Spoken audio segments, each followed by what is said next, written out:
불란서의 수리학자이면서 철학자인 파스칼이 팡세를 썼습니다. 그 팡세에 이런 이야기가 나옵니다. 세 사람이 나오는데 한 사람은 내일 결혼식을 할 사람이다. 또 한 사람은 내일 무슨 일이 일어날지 알지 못하는 사람이 있다. 또 한 사람은 내일 뭔가 불길한 어떤 사고가 일어날 것 같은 불길한 예감이 드는 사람이 있다. 이 세 사람 중에서 내일을 맞는 오늘을 어떻게 살 것인가? 파스칼이 물어요. 자, 생각해 보세요. 내일 결혼식을 올리는 청춘 남녀, 내일 무슨 일이 일어날지 모르는 사람, 내일 뭔가 불길한 일이 일어날 것 같은 사람, 이 세 사람 중에서 어떤 사람이 가장 오늘을 희열에 찬 삶을 살겠느냐? 파스칼이 이렇게 묻는 겁니다. 자, 여러분 한번 생각해 보세요. 내일 나는 어떤 일이 일어날지 몰라. 그런 사람이 오늘 기쁨으로 살겠습니까? 내일 뭔가 불길한 사고가 일어날 것 같은 사람이 오늘 기쁨으로 살겠습니까? 아니면 내일 사랑하는 그녀와 결혼하는 그 신랑이 내일을 기다리는 오늘이 희열에 찬 삶을 살 수 있을까? 뻔한 이야기지 않습니까? 그러니까 내일이라는 내일을 살아가는데 그 내일 일어날 일이 오늘 나에게 지극히 영향을 미친다는 겁니다. 아멘. 내일은 내일 일이 아니고 내일의 삶이 오늘의 삶을 주관하고 있다는 겁니다. 아멘. 내일 좋은 일이, 내일 결혼식을 올리니 오늘 기쁨의 희열에 차 가슴 설레이는 오늘을 산다는 것이죠. 그러니까 오늘 우리가 설레이고 기쁘고 감격적인 날이 되기 위해서 우리는 과연 내일에 나에게 어떤 일이 기다릴 것인가? 여러분, 우리가 다 믿는 자입니다. 믿는 자는 다 무엇을 생각하느냐 하면 영원한 천국이 있다. 아멘. 이걸 믿어요. 아멘. 자, 내세라는 것이 있으면 있고 없으면 없고가 아니고 내세는 반드시 있습니다. 그런데 이 내세에 일어날 일이 오늘을 살아가는 나에게 얼마나 영향을 미치느냐. 자, 한번 생각해 보세요. 나는 이 세상을 떠나면 영원한 하늘에서 영생복락한다는 사람. 또 한 사람은 나는 죽은 후에 어떤 일이 일어날지도 모르겠다는 사람. 아니면 세 번째, 나는 죽으면 영원한 고통 속에 떨어져서 지옥불에 떨어져서 그렇게 고통당할 것이다, 이렇게 생각하는 사람. 이 세 사람 중에서 오늘을 내가 살아낼 때 어떤 사람이 가장 기쁘게 즐겁게 살겠느냐 하는 것입니다. 자, 우리가 내일을 믿어요. 천국을 믿어요. 내세를 믿어요. 그런데 내세를 믿는다 하면서 그 내세를 향한 오늘의 내 삶의 신앙생활을 한번 돌아보십시오. 신앙생활은 마지못해서 하는 겁니다. 예배에 와서 앉아있지만 기쁨도 감격도 없어요. 윤기나는 탄력 있는 그런 신앙생활을 다 잃어버린 채 어쩔 수 없이 앉아있는 거예요. 그리고도 우리는 내세를 기다린다고 말할 수 있겠습니까? 이 땅에 고작 40년 50년 살다가 죽어버릴 그 남편, 그 신랑을 만나기 위해서 결혼을 하는 그 신랑이 그 결혼식을 기다리는 기쁨과 설레임이 있는데 우리의 영원한 신랑 되신 그분을 기다리면서 우리가 오늘을 살아가는 내가 신앙생활에 기쁨도 없고 온통 얼굴이 창백하고 가슴 속에 설레임도 없다. 그리고도 내가 신앙생활을 한다라고 말할 수 있겠느냐 하는 것입니다. 사도 바울은 이런 이야기를 했습니다. 고린도전서 2장 1절에 보면 형제들아, 내가 너희에게 나가 하나님의 증거를 전할 때에 말과 지혜의 아름다운 것으로 아니하였나니, 내 말의 그 지혜, 아름다운 이런 것으로 하지 아니하였다. 내가 너희 중에 예수 그리스도와 그의 십자가에 못 박힌 것 외에는 아무것도 알지 아니하기로 작정했다. 내가 너희 가운데 거할 때 나는 약하고 두려워하며 심히 떨었다. 바울은 지금 심히 떨고 있다는 겁니다. 바울이 왜 떨었는데? 지식이 없었어요? 여러분, 당시 바울이 살았던 당시에 헤브라이즘, 헬레니즘, 히브리의 문화와 헬라의 문화가 뒤엉켜져 있는 그 시대에 바울은 헬레니즘을 정통했습니다. 헤브라이즘을 완전히 독파했습니다. 그는 대사도로서 사도이기 이전에 그 문명, 당시의 최고의 지식으로 말하면 바울이다 할 정도로 바울은 최고의 지식이었습니다. 바울의 출신 배경은 어떤데요? 베냐민 지파에 나면서 난지 8일 만에 할례를 받고 율법으로 완전했던 사람, 그게 바울이었습니다. 바울이 돈이 없어서 지금 떨고 있을까요? 바울은 돈 같은 거는 있어도 괜찮고 없어도 괜찮고 돈 같은 거 하나에 눈 깜짝하지 않았습니다. 바울이 죽음이 두려워서 떨었을까요? 여러분, 당시에 바울을 죽이고자 하는 40명의 테러단이 바울아, 내가 너를 죽이기 전에는 내가 먹지도 마시지도 아니하겠다라는 사람이 40명이 바울을 죽이려고 했습니다. 그런데 바울은 그런 것에 눈 하나 까딱하지 않았습니다.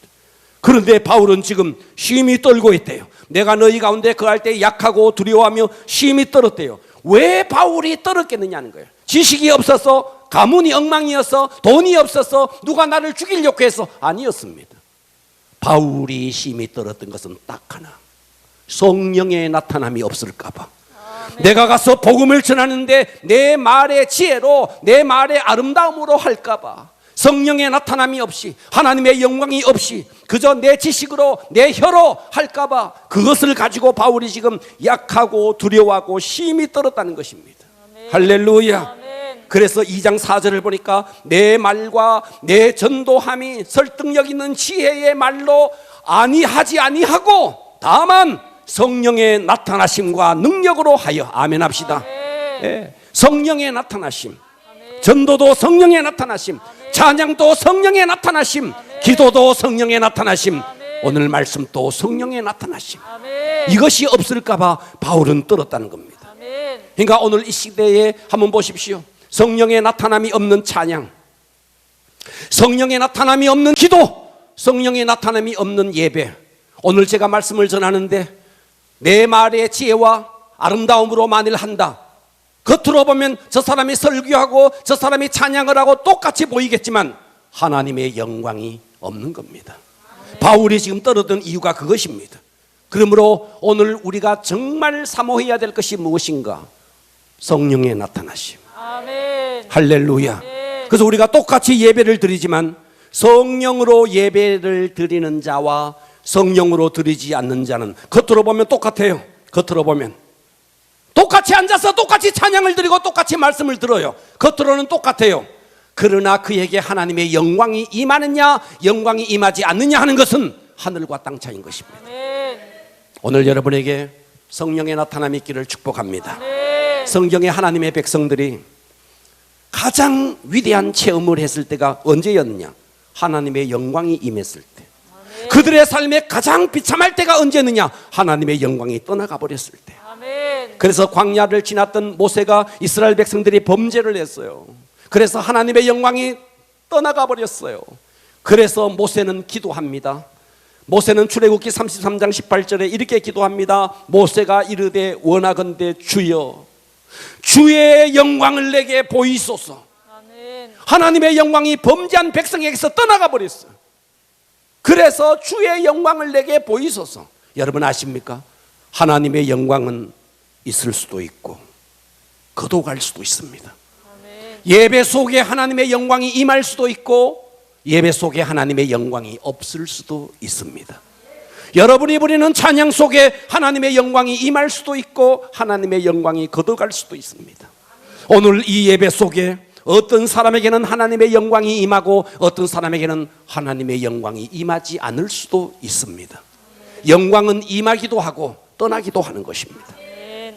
할렐루야. 아멘. 그래서 성경에 보면 엘리 제사장 시대에 제사장이었지만 그들은 그들의 자녀들을 잘 살피지 못했습니다. 그래서 전쟁이 일어났는데 법궤를 앞세워서 전쟁에 나갑니다. 법궤를 빼앗겨 버렸습니다. 그때 엘리의 며느리가 아이를 낳으면서 이렇게 이야기합니다. 사무엘상 4장 21절에 보니까 이르기를 영광이 이스라엘에서 떠났다. 그리고 아이를 낳았는데 그 아이의 이름을 이가봇이라. 이가봇이라는 뜻은 하나님의 영광이 떠났다는 거예요. 하나님의 궤가 빼앗겼고 그의 시아버지와 남편이 죽었기 때문이라. 또 이르기를 하나님의 궤는 빼앗겼으므로 영광이 이스라엘에서 떠났다 하여서 낳은 아들의 이름을 이가봇이라는 뜻은 하나님의 영광이 떠났다는 거예요. 자, 여러분,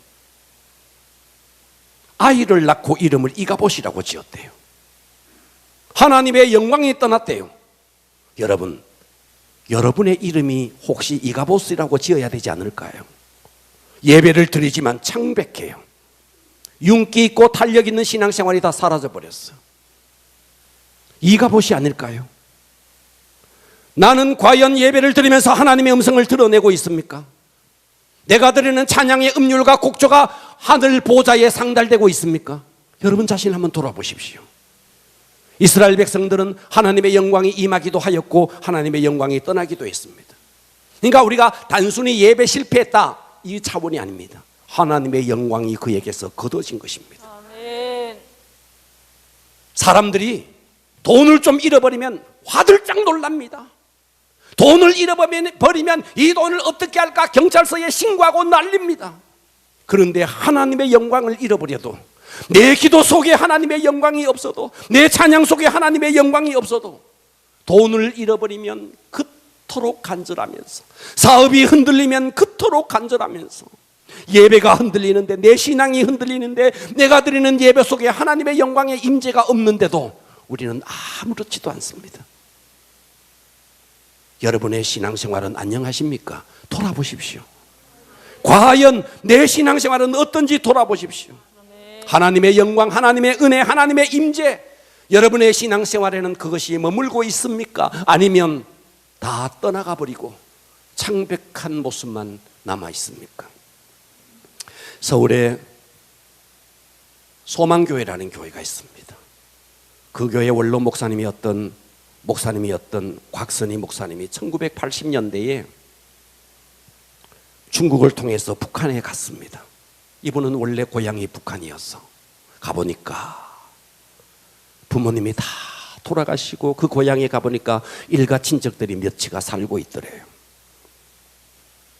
그래서 그 고향을 방문을 하고 이제 중국을 통해서 돌아오는데, 중국에 과거에 문화혁명이 일어났을 때 기독교를 엄청나게 탄압했습니다. 그런데 지하교회에 머물며, 지하교회라 그러니까 지하실 교회가 아닙니다. 중국에는 우리도 종교의 자유를 준다 해서 당에서 만든 교회, 삼자교회라는 교회가 있습니다. 당에서 파송한 목사에 의해서 설교가 되어지는 삼자교회. 그러니까 여기는 제대로 된 복음을 전할 수가 없습니다. 항상 당의 감시를 받는 교회가 있어요. 그런데 그런 교회가 아닌 복음을 원색적으로 전하는 그런 교회를 지하교회라 그래요. 이런 교회가 우후죽순처럼 막 일어나고 있는 거예요. 목사님이 중국에 갔는데 그 지하교회에 한 목사님을 찾아왔어요. 목사님은 우리 교회 한 성도를 꼭 좀 만나고 가셔야 됩니다. 왜요? 이 성도가 극동방송을 통해서 한국에서 이렇게 전파되어지는 그 극동방송을 통해서 말씀을 듣고 기도를 하면서 자기의 신앙을 잃어버리지 않고 한국을 위해서 그토록 눈물로 기도한다는 거예요. 목사님이 여기 왔다니까 목사님을 꼭 좀 만나고 싶다고 요청이 들어왔습니다. 그래서 이 목사님이 그 성도의 집을 갔대요. 그 성도의 집에 가보니까 집이, 제가 중국에 가서 집회도 해보고 컨퍼런스를 하면서 보니까 정말 그 지하교회의 성도들이 얼마나 말씀을 사모하는지 몰라요. 네. 저는 설교하다가 지쳐본 적이 없는데 거기서 정말 설교하는 내가 지치겠더라고요. 아무리 해도 그냥 아멘 하고 계속 말씀을 받는 거예요. 이 성도가 목사님을 보더니 이렇게 막 목사님이 너무 감격스러워서 그 성도에게 손을 얹고 안수를 해주려고 하니까 이 성도가 도리어 이렇게 말하는 거예요. 목사님 아닙니다. 제가 목사님을 위해서 기도해 드리겠습니다. 이렇게 말하더라는 거예요. 그래서 알았다고, 기도하라고 그랬는데 처음부터 기도하는데 감사, 구하는 기도, 뭐 달라는 기도가 하나도 없는 거예요. 감사 기도만 하는 거예요. 이 힘든 상황 속에서 믿음을 지킬 수 있어서 감사합니다. 극동방송을 통해서 설교를 듣고 믿음을 잃어버리지 않고 기도할 수 있고 예배할 수 있게 해주셔서 감사합니다. 이 목사님은 사지가 멀쩡한데 이분은 문화혁명 때 예수를 믿는다는 이유로 얼마나 맞아서 걷지를 못하는 거예요. 그래서 목사님이 찾아간 거예요. 걸을 수가 없는 거예요. 사지가 완전히 다 찢어진 거예요. 그런데도 정신을 잃어버리지 않고 하나님을 예배하고 하나님을 찾을 수 있어서 감사하다는 거예요. 몸은 지금 만신창인데 목사님이 그 성도를 보니까 그냥 눈물이 앞을 가리는 거예요. 이 상황 속에서도 믿음을 잃어버리지 않고 하늘의 별처럼 빛나고 있는 이 성도, 너무너무 감격스러운 거예요. 여러분, 정말 우리에게 중요한 것은 돈이 아닙니다. 건강도 아닙니다. 진짜 중요한 것은 내 삶 속에 하나님의 영광이 있나. 아멘. 할렐루야. 아멘. 예. 예언서를 보면, 에스겔서도 보면 그래요. 우리가 지금 에스겔서를 통독하고 있는데, 맥잡기를 하고 있는데, 에스겔서를 보면 이스라엘 백성들이 범죄했어요. 하나님의 영광이 떠났어요. 그들이 회개해요. 하나님의 영광이 돌아와요. 에스겔서 43장 2절에 보면 이렇게 말합니다. 이스라엘 하나님의 영광이 동쪽에서부터 오는데 돌아오고 있는 거예요. 할렐루야. 하나님의 음성이 맑은 물소리 같고 땅은 그 영광으로 말미암아 빛나나니. 오늘 본문 이사야서 60장 1절도 똑같이 말하고 있습니다. 일어나라, 빛을 발하라, 이는 내 빛이 이르렀고 여호와의 영광이 내 위에 임하였습니다. 아멘. 하나님의 영광이 임하는 체험. 그래서 하나님의 영광이 떠나는 것을 이가봇, 하나님의 영광을 체험하는 것을 쉐키나라 그럽니다. 쉐키나. 할렐루야. 아멘. 그래서 여기서 너는 누구냐? 이사야 60장 14절에 보면 너라는 것이 정확하게 나와요. 너를 괴롭히는 자와의 자손이 몸을 굽혀 내게 나오며 너를 멸시하던 모든 자가 내 발 아래에 엎드려 너를 일컬어 여호와의 성읍.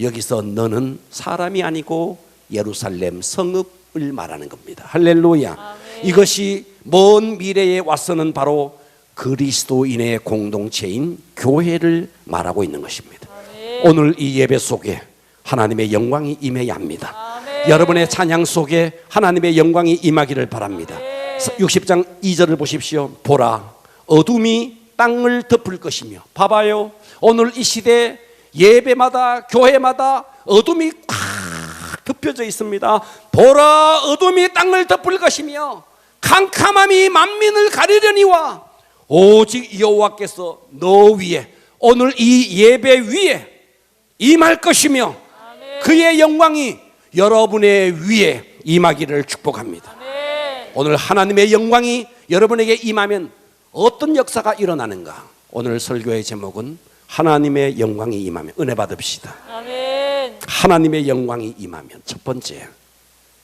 우리가 세상의 빛이 됩니다. 아멘. 내가 세상의 빛이 된다고요. 아멘. 자, 60장 1절 다시 보십시오. 일어나 빛을 발하래요. 하나님이 우리를 보고 빛을 발하래요. 아멘. 보십시오. 우리는 원래 빛이 아니었습니다. 아멘. 우리는 원래 어둠의 자식이었습니다. 아멘. 원래 어둠 속에 살았던 자였습니다. 아멘. 그런데 예수님이 오셨습니다. 아멘. 빛이신 참빛이신 예수님이 이 땅에 오셨습니다. 할렐루야. 그래서 요한복음 8장 12절에 이렇게 말하는 거예요. 예수께서 또 말씀하여 이르시되 나는 예수님이 세상의 빛이니. 아멘. 아멘. 예수님이 세상의 빛인데 나를 따르는 자는 어둠에 다니지 아니하고 생명의 빛을 얻으리라. 아멘. 원래 우리는 빛이 아니었습니다. 아멘. 예수님만이 참 빛이었습니다. 아멘. 그런데 우리가 예수님을 영접하고 예수님을 따름으로 말미암아 우리가 예수님의 빛을 얻게 된 것입니다. 아멘. 그래서 마태복음 5장 14절에서는 이렇게 말했어요. 너희는 세상의 빛이니. 따라서 합니다. 나는 예수로 말미암아 예수로 말미암아 빛이 되었다. 빛이 되었다. 여러분의 빛이 되었다는 거예요. 아멘. 나는 원래 빛이 아니었어요. 아멘. 그런데 누가 빛인데? 예수님이 참빛이었어요. 아멘. 그런데 그 참빛이신 예수님을 영접하고 예수님을 따름으로 말미암아 우리가 빛이 된 거예요. 아멘. 할렐루야. 네. 여러분, 빛이 쫙 비치면 어둠 속에 있던 모든 것은 탄로납니다. 아멘. 그러니까 예수님의 빛이 우리의 심령에 딱 비치면 내가 그동안 은폐하고 가리고 있던 모든 죄들이 다 드러납니다. 아멘. 이때 첫 번째 반응은 와, 싫어. 빛 앞에 나가기 싫어. 나는 이 어둠 속에 사는 것이 좋아. 첫 번째 반응입니다.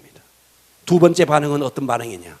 그 빛 앞에서 자기의 그 지저분한, 그 더러운, 무질서한 모든 삶을 다 드러나니까, 다 폭로되니까, 그 빛 앞에서 다 폭로된 자기의 삶을 돌아보면서 이렇게 살면 아니 되겠구나, 깨끗하게 살아야 되겠구나, 정리해야겠구나, 나의 어두운 삶을 인정하고 주님 앞에 내어놓고 돌이키는 삶, 이것을 가지고 회개라 그럽니다. 아멘. 할렐루야. 아멘. 그래서 우리가 회개를 통해서 내가 무엇이 되느냐?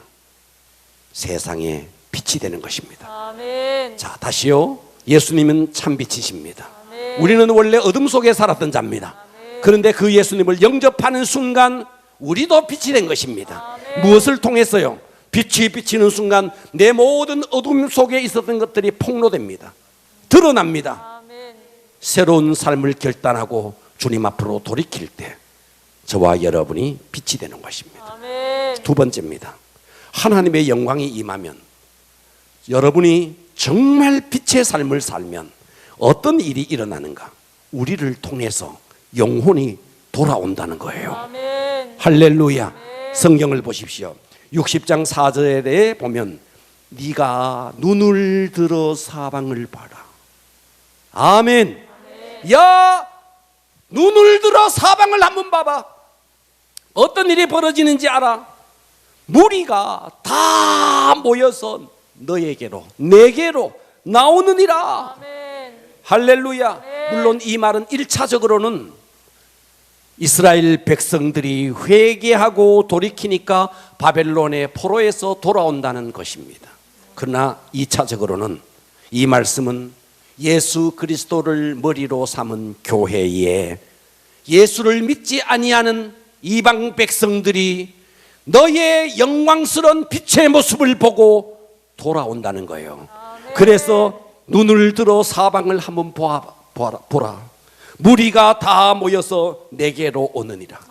그렇기 때문에 내 삶에 하나님의 영광이 임하면 그 영광은 세상에 비칠 수밖에 없고 그 영광의 빛을 본 자들마다 너에게로, 교회로, 그리스도를 몸으로 한, 머리로 한 교회로 수없는 백성들이 돌아온다는 것입니다. 아멘. 이뿐만이 아닙니다. 하반절을 보면 이렇게 말했어요. 네 아들들은 먼 곳에서 오겠고 네 딸들은 안 기어 올 것이라. 이방 백성만이 올 것이 아니라 너의 자녀가 주님 앞으로 돌아온다. 아멘. 너의 자녀가 너의 품에 안길 것이다. 아멘. 여러분, 믿음의 사람들에게 있어서 가장 안타까운 게 뭐예요? 나는 믿는데 내가 믿는 하나님을 내 자녀는 믿지 않는다는 거 아닙니까?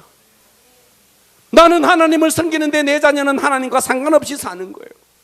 그런데 진실로 여러분에게 하나님의 영광이 임하면 이방의 백성들, 하나님을 알지 못하는 그런 사람들이 돌아올 뿐만 아니라 안타까이 하나님을 떠나 있는 내 자녀까지 주님의 품으로, 여러분의 품으로 돌아온다는 것입니다. 아멘. 그렇기 때문에 우리가 해야 될 일은 뭐예요? 내 자녀를 지혜로운 말로, 무슨 설득력 있는 말로 내 자녀를 어떻게 하려고 하지 마시고 여러분의 신앙생활에 하나님의 영광이 임해야 한다는 것입니다. 아멘. 그래서 신앙생활의 답은 이거예요. 내 삶에 얼마나 하나님의 영광이 임하고 있는가. 아멘.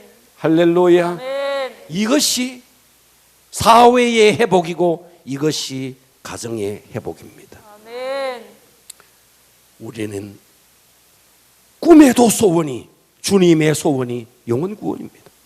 그렇다면 우리가 영혼 구원을 하며 살아야 되는데 뭐 전도를 하려고 무슨 우리가 배우고 그것보다가도 내 삶에 하나님의 영광, 아멘.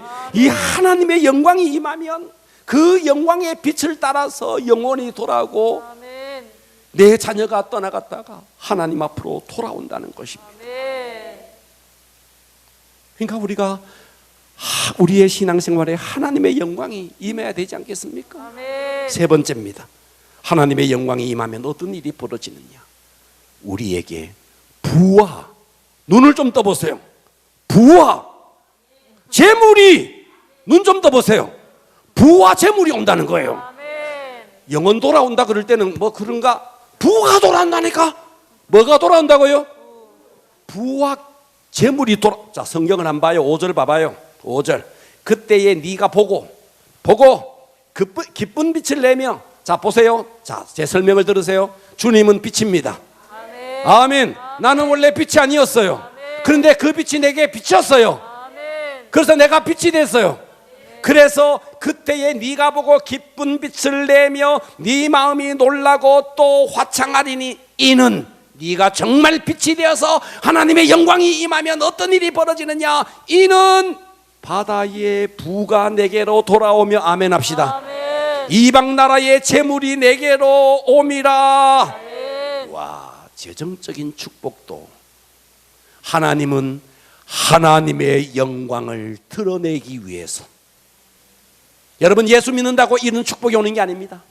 여러분의 삶에 하나님의 영광이 드러나면 하나님의 영광이 영광되기 위해서 믿지 아니하는 사람들이 돌아오고 여러분의 자녀가 돌아오고 부와 재물이 여러분에게로 온다는 겁니다. 아멘. 내가 사업을 하기 위해서 머리를 쓰고 무슨 계획을 세우기보다가 우리에게 정말 있어야 될 것은 무엇이냐니까 하나님의 영광이 우리에게 임하는 것입니다. 아멘. 할렐루야. 아멘. 하나님은 하나님의 영광을 위해서, 여러분에게 드러난 하나님의 그 영광을 영광되게 하기 위해서 이방의 부와 재물을 여러분에게로 오게 해준다는 거예요. 아멘. 오늘 우리가 하나님께서 이 물질을 주실 때에 하나님의 영광을 위해서 잘 사용하면 하나님께서는 더 큰 부를 줄 것입니다. 아멘. 그렇기 때문에 우리는 우리의 신앙생활에 정말 핵심이고 결론이 뭐냐? 내 삶에, 내 신앙생활에 성령의 나타남을 통해서 나의 예배 속에, 나의 기도 속에, 나의 찬양 속에, 오늘 이 말씀을 듣는 이 말씀 속에 하나님의 영광이 임하는 것입니다. 아멘. 할렐루야. 아멘. 그러면 마지막으로 네 번째, 어떤 사람에게 하나님의 영광이 임할까요? 어떤 사람에게, 멍 때리고 있는 사람에게 하나님의 영광이 임할까요? 어떤 사람에게 이 하나님의 영광이 임할까요? 자기를 쳐서 복종시키는 사람입니다. 아멘. 할렐루야. 아멘. 여러분, 다른 사람과 싸워 이긴 사람은 승리자라 그럽니다. 다른 사람과 싸워서 이기면 승리자입니다. 달리기를 하든 권투를 하든 무엇을 하든 싸워서 이기면 승리자입니다. 그러나 자기를 싸워서 이긴 사람은 위대한 사람입니다. 아멘. 위가 큰 사람이 아니고 위대한 사람입니다. 자기를 쳐서 자기를 이긴 사람은 위대한 사람입니다. 아멘. 다른 사람을 이긴 사람은 세상에서 영광 받습니다. 마라톤에서 달리기를 해서 이기면 영광 받습니다. 예, 영광 받아요. 그러나 자기와 싸워 이긴 사람은 하나님의 영광이 임합니다. 아멘. 자, 고린도전서 9장 24절에 보면 올림픽 경기를 바울이 예를 들고 있는 겁니다. 운동장에서 다름질, 달리기를 한다는 거예요. 다 달릴지라도 상을 받는 사람이 있고 상을 받지 못하는 사람이 있다는 거죠. 1, 2, 3 메달권에 들어가는 사람이 있는가 하면 그렇지 않는 사람도 있다는 거죠. 그렇습니까? 아멘. 이기기를 다투는 자마다 그렇게 1등을 하기 위해서, 올림픽의 금메달을 따기 위해서 이기기를 다투는 자마다 모든 일에 절제한다는 겁니다. 함부로 살지 않습니다. 아침에 일어나서 조깅을 하고 엄청난 훈련을 소화합니다.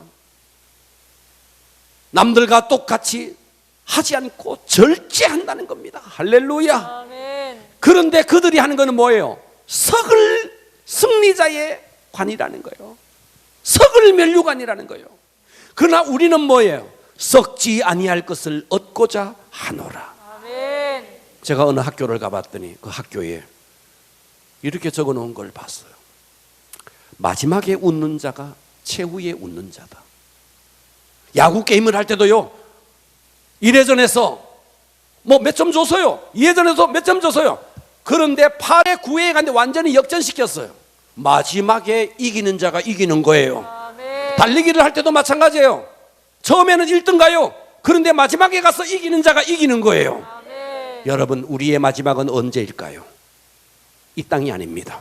주님 앞에 갔을 때예요. 아멘. 주님 앞에 갔을 때 진정으로 웃는 자가 웃는 자라는 거예요. 아멘. 주님이 인정하는 사람, 그 사람이 웃는 자라는 거예요. 아멘. 이기기를 다투는, 땅에서도 올림픽에서 금메달을 따기 위해서 그렇게 절제한다는 겁니다. 쓰고 싶은 대로 먹고 싶은 대로 다 먹지 않고 절제한다는 겁니다. 예. 여러분, 만일 김연아가 금메달을 따기 위해서 먹고 싶은 거 다 먹고 했다면 어떻게 그 몸을 유지할 수 있었겠어요? 절제합니다. 치열한 피나는 훈련을 하는 겁니다. 그리고 금메달, 그러나 그것은 다 썩어버릴 것이라는 거죠. 그러나 우리의 것은 썩지 않는다. 할렐루야. 아멘. 그래서 27절은 이렇게 말합니다. 내가 내 몸을 쳐서 복종하게 함은, 내가 내 몸을 쳐서 복종하게 함은 내가 남에게 전파한 후에 자신이 도리어 버림을 당할까 두려워함이로다. 여기서 버림을 받는다는 말은 지옥 간다는 말이 아니에요. 하나님의 나라에서 쓸모없는 자라는 거예요. 아멘. 내가 실컷 전도하고 내가 실컷 목자 일하고 다 했는데, 그런데 내가 어느 날 하나님의 영광이 떠나가 버리고 나는 하나님의 나라에 쓸모없는 자로 있다는 겁니다. 제가 어느 교회 집회를 갔는데 삼성그룹의 대기업에 다니는 한 집사님을 봤어요. 이분은 도저히 예배 참석을 못하는 거예요. 새벽에도 뭐다, 낮에 했는데도 뭐다, 저녁에도 뭐다, 집회하고는 아주 막 담을 쌓고 사는 거예요. 그런데 점심을 대접한다고 하는 거예요. 내가 이 사람의 일정을 물어봤어요. 어떻게 사느냐고. 아침에 6시 출근한대요.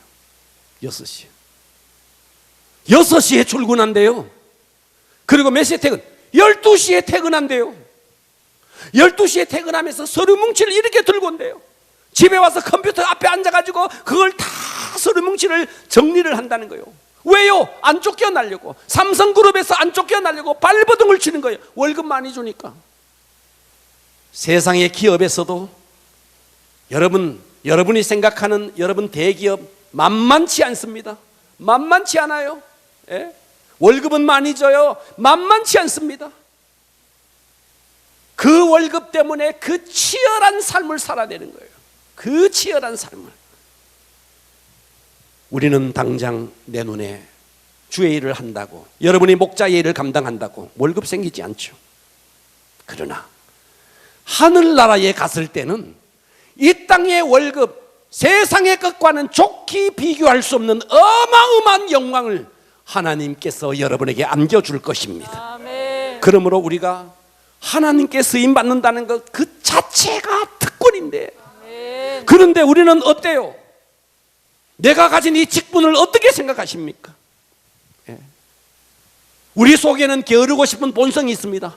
우리 속에는 나태해지고 싶은 본성이 있어. 육신의 죄성이 있기 때문에 게으르고 나태하고 좀 더 자자, 좀 더 졸자 하는 육신의 죄성이 우리 속에 누구에게나 있습니다.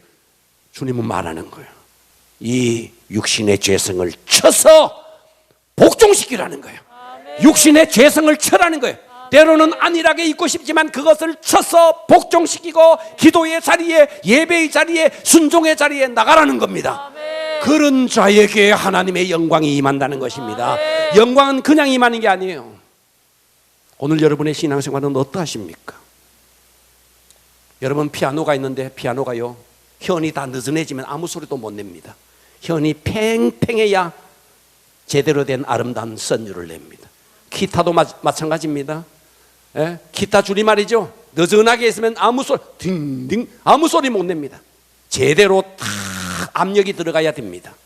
할렐루야. 아멘. 그렇지 않습니까? 여러분 떠돌아다니는 증기로는 어떤 기계도 움직일 수 없습니다. 그 증기를 모아서 폭발시키면 기계를 움직입니다. 흘러가는 시냇물은 어떤 일도 할 수 없습니다. 그러나 댐에 가두어서 그것을 하면 수력 발전을 일으킬 수 있습니다. 오늘 여러분의 신앙생활을 돌아보십시오. 나는 과연 내 신앙생활을 어떻게 하고 있는가? 정말 나는 내 육신이 시키는 대로 그렇게도 게으르고 나태하게 살아가고 있습니까? 아니면 내 육신의 죄성을 쳐서 복종시키면서 그렇게 살아가고 있습니까? 하나님의 영광이 어떤 자에게 임할까요? 여러분, 제가 예전에 이 말씀을 드린 적이 있습니다. 우리나라에서 아주 작은 섬, 제가 이 섬에 여러 번 갔습니다. 증도, 전라남도, 신안군. 자, 이 증도라는 섬에 하나님의 영광이 이 섬에 충만히 임했습니다. 복음에 사로잡힌 한 여인, 복음에 사로잡힌 한 여인, 시집을 갔어요. 시집을 갔는데 가보니까 남편이 다른 여자가 있는 거예요. 첫날 밤에 생과부가 됐어요. 배우지 못했어요. 시아버지가 안타깝게 여겨서 며느리에게 글을 가르쳐 줬어요. 그런데 이 한 여인이 이 증도에 하나님의 영광이 임하게 하는 통로로 섰습니다. 증도를 가면 입구에서부터 쫙 대로가 나 있는데 그 대로의 이름이 문중경 길입니다. 여러분, 길의 이름이 문중경. 자, 문중경 전도사님 이야기입니다. 길의 이름이 이분의 이름을 따서 길을 만들었습니다. 지금은 한 2,000명도 살지 않지만 많이 살 때는 10,000명이 넘게 살았는데 90%가 예수를 믿는 섬이 되었습니다. 결혼 첫날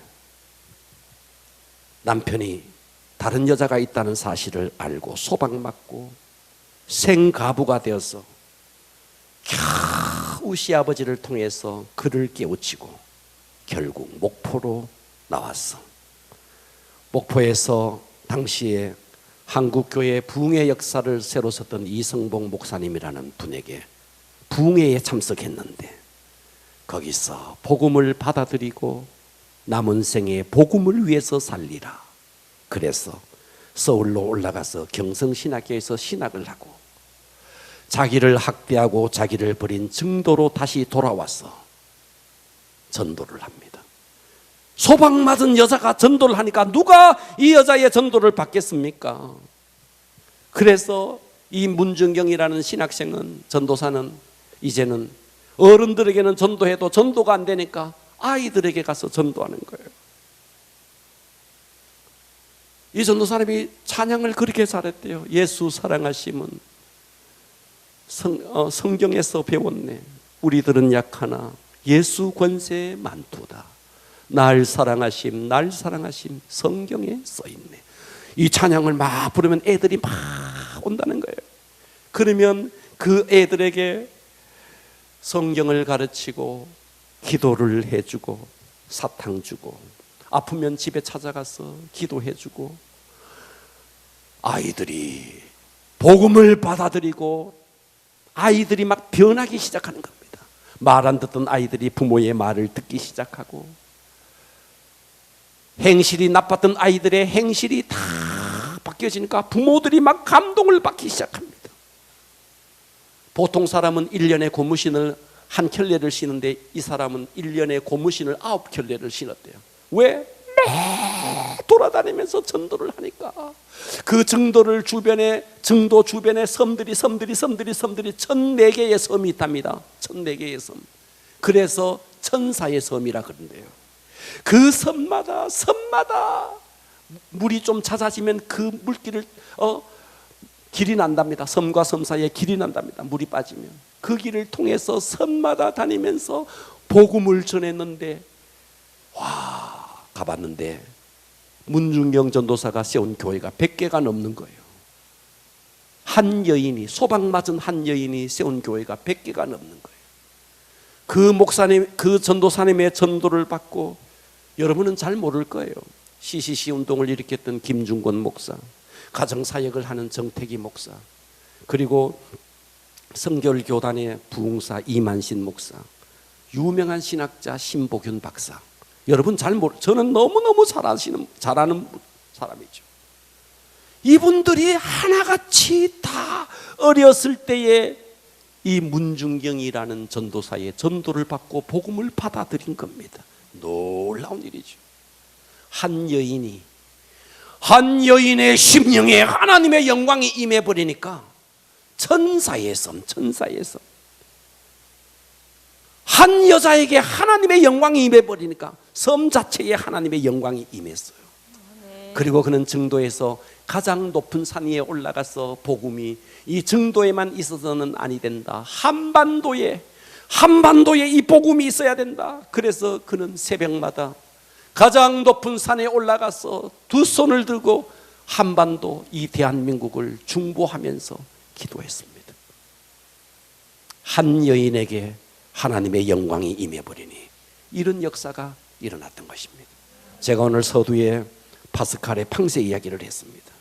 내일 결혼할 한 남자, 내일 어떤 일이 일어날지도 모르는 사람, 내일 어떤 불길한 일이 일어나는 사람, 그렇게 내일을 기다리는 이 사람에게 오늘이 어떤 사람에게 가장 희열이 있겠느냐? 말할 필요가 없죠. 내일은 내일만이 아닙니다.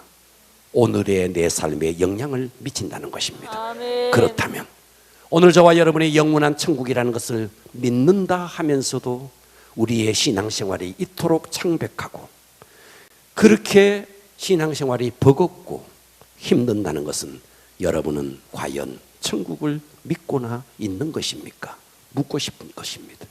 오늘 여러분 정말 내 삶에 하나님의 영광이 임하면 내가 빛이 됩니다. 내 삶에 하나님의 영광이 임하면 어떤 일이 벌어지는가?